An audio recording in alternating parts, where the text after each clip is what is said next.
Om Swastiastu.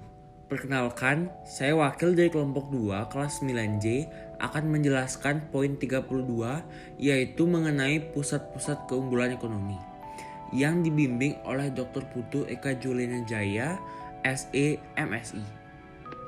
Sebelum saya menjelaskan isi materi, izinkan saya memperkenalkan anggota-anggota kelompok 2. Perkenalkan, saya Nyoman Hugo Pancajana Munaksara, absen 33 dari kelas 9J, selaku ketua kelompok.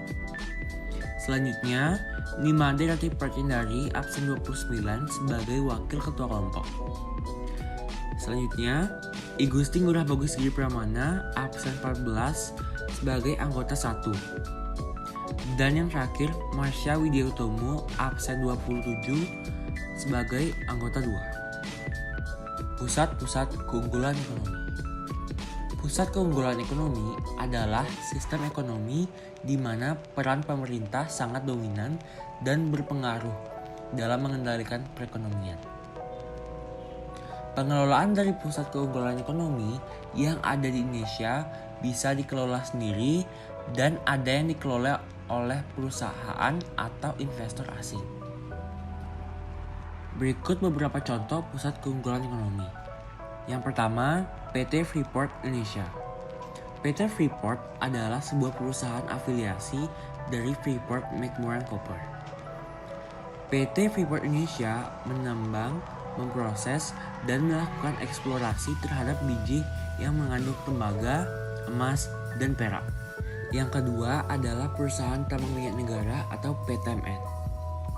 PTMN atau dikenal juga dengan Pertamina merupakan salah satu BUMN yang bertugas untuk mengelola kekayaan alam Indonesia berupa tambang minyak dan gas. Semua tambang minyak di Indonesia dikuasai oleh negara. Melalui Pertamina, pemerintah mengelola kekayaan negara untuk kesejahteraan masyarakat. Beberapa contoh kilang minyak Indonesia antara lain sebagai berikut. Yang pertama, kilang Pangkalan Berandan. Yang kedua, kilang Dumai. Yang ketiga, kilang Cilacap. Yang keempat, kilang Balikpapan.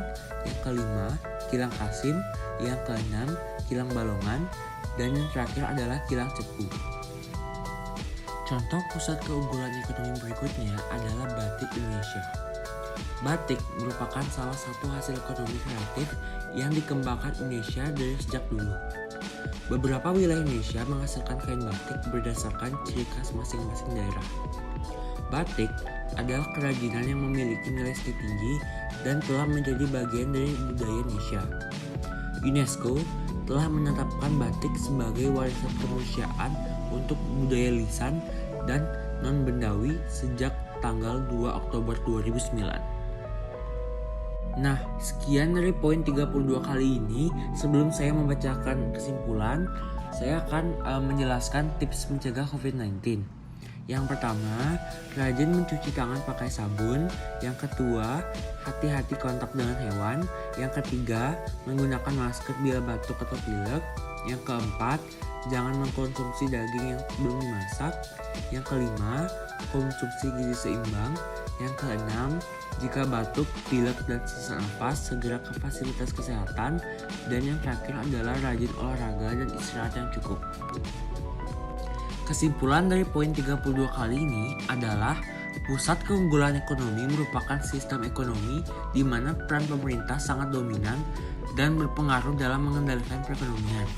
Ada beberapa contoh pusat keunggulan ekonomi, antara lain PT Freeport Indonesia, perusahaan tambang minyak negara atau Pertamina, dan Batik Indonesia. Nah, sekian dari presentasi kali ini. Jika ada salah kata mohon dimaklumi. Saya tutup dengan Parama Santi. Om Santi Santi Santi Om.